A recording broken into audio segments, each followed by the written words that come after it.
Hi, it's Cynthia Hilston at cynthiahilston.com. Before I get into it, I hope that you will hit that subscribe button below and the bell beside it so you'll be notified every time I upload a new video every Monday, and come with me on the journey. If you missed it, my first video is where I introduce myself and give a little background. So if you're interested in knowing a little bit about me and my background, check out here, and also there's a link in the description box below.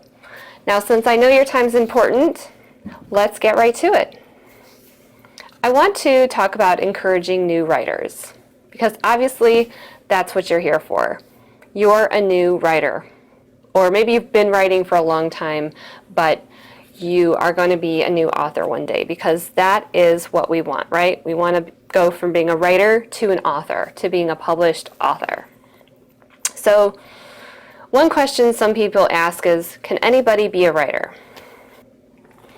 But like with anything, some people have a natural ability. Some people have an inborn talent. Everybody has certain gifts that I believe that they're born with. And for me, I believe that writing is my inborn gift. But talent alone isn't enough. You have to be willing to put in the hard work. You have to be willing to make an effort. So yes, anybody can be a writer, but it does take a lot of practice. So that's the short answer. Sometimes people also ask, how do I know if I'm a writer? Well, this one is kind of obvious. You're a writer if you, write. And what I mean is write for pleasure. Some people absolutely hate writing, so if you're somebody who does not enjoy writing for pleasure, you're not a writer. But my guess is, if you are here watching this video, that you do like to write for pleasure, whether it's poetry or short stories or whole novels, or maybe you're working on nonfiction. But if you enjoy writing for pleasure, then you're a writer. Simple, right? Now, what holds a lot of people back from even starting is people ask, well, what if I'm no good? What if I fail? You don't know until you try. Ray Bradbury is quoted as saying, "You only fail if you stop writing." The only way I believe you can fail is to do nothing at all, is to not even start. A long time ago, I wrote a whole blog about this topic. If you're interested in reading more about that, here's the link, and it's also in the description box below. But everyone starts out somewhere. So how do you know if you're going to fail if you haven't even started? By at least getting started, you are not failing. Okay. Some people will say then, well, where do I start? Do you have any helpful tips for inspiration? I would suggest you read a lot. Maybe you already do read a lot. Okay, if you like reading, think about the kinds of stories you like, what genres you like. Or maybe you've always had a story in your head that you want to share. For me, that story for years was writing a story loosely based on my late grandmother's life. But maybe for you, the thought of writing a whole novel is just overwhelming, and you want to stick to something like a short story. There are a lot of websites where there could be prompts, where you can find prompts for different stories, for short stories mostly. And some of these are even contests. So I would just do a simple Google search of short story prompts, and that might give you some inspiration. It might give you a place to start. And sometimes what you might think is going to be a short story, you get into writing it, and it turns out that it becomes a whole book, which is what I'm in the process of right now. Sometimes you have a dream that inspires you, like literally a dream that you had at night. And again, the story I'm working on right now, it's a psychological thriller called Murder, It's All in Your Head, was based on a dream I had. And in the dream, there is this person who wakes up in somebody else's body, and they hear water running, and they go to find the source of the water. And it's a young girl, like who's like 18, who has woken up in the body of a fully grown man. She's in this house. She doesn't know where she is. And she goes to find the source of the water, and she finds a woman dead in her blood. in this bathtub. And it turns out that it's this man's wife. And here this poor girl's thinking she's just been framed for murder. So that was all the dream was about. I wasn't even in the dream. It was like I was watching a TV show. I had that dream and I was like, whoa, I got to do something with this. So sometimes you have a dream. But I thought it was going to be a short story, became an actual novel. We're going on almost 200 pages now as I speak, because sometimes once you start writing, the more you will find you will get into it. You might find your groove. But what else might be inspirational? Songs. A lot of people, especially like certain lyrics to songs. A lot of songs tell a story, a love story. I said, think about the kind of stories you love, whether it's a movie or a TV show or a book, and maybe put a new spin on it, or maybe even change the setting or the time period of it. Sometimes it could be like the same general story, but by changing like one element of it, you're coming up with a new twist on it. There's also story generators online. I will put some in the description box below. Some of these are pretty silly. I wouldn't take it too serious. It's kind of like where you fill in certain things, like you come up with a name for your protagonist and you come up with like, a place, and you come up with a time, and you just fill these boxes in, and it generates like a short story for you. And sometimes, and almost all the time, these things are pretty silly. However, I find that sometimes it might give you an idea. You might come away with something. A lot of people, besides the failure of what if I'm no good at it, and what if I can't do it, what if I fail, is what if I actually write this story, or I start writing this story and I share it with somebody and they don't like it. They say it's garbage.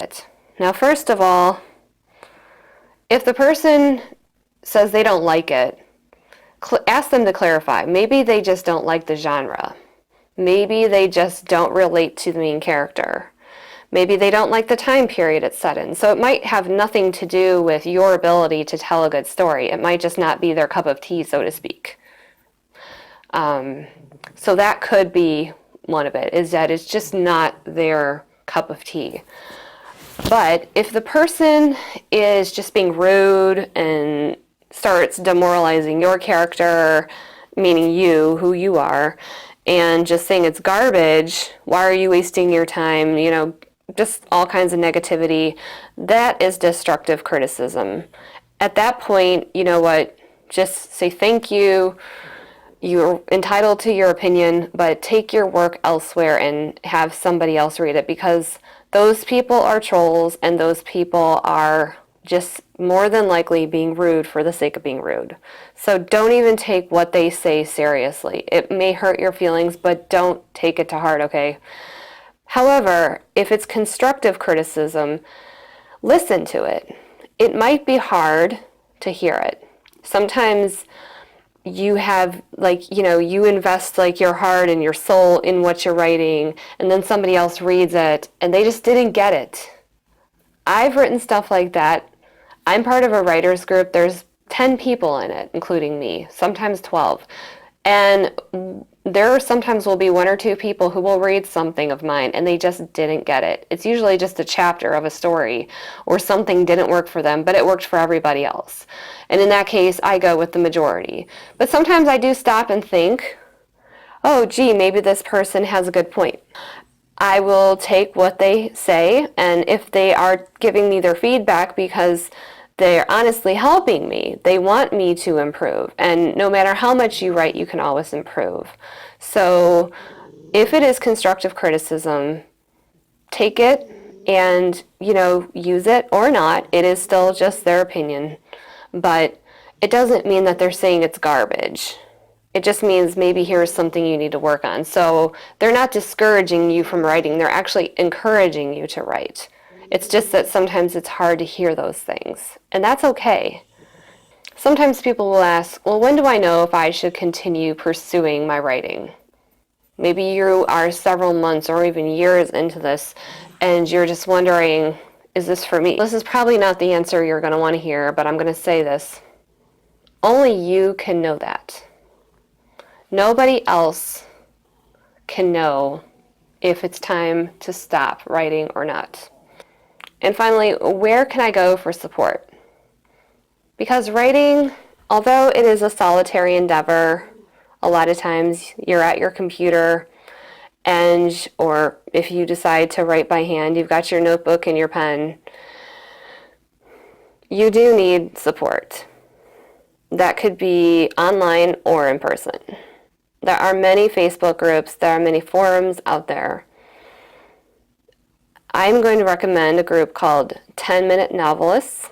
The link is in the description box in here.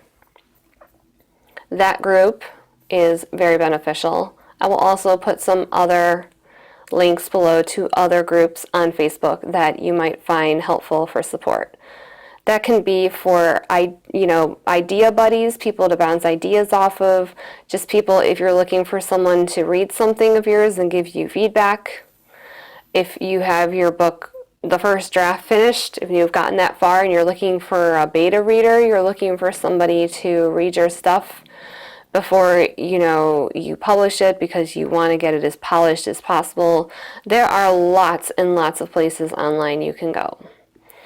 As far as face-to-face, there are a lot of local libraries that do have writing groups. I am part of a writers group at my library. I've been going every other Saturday afternoon for 2 years.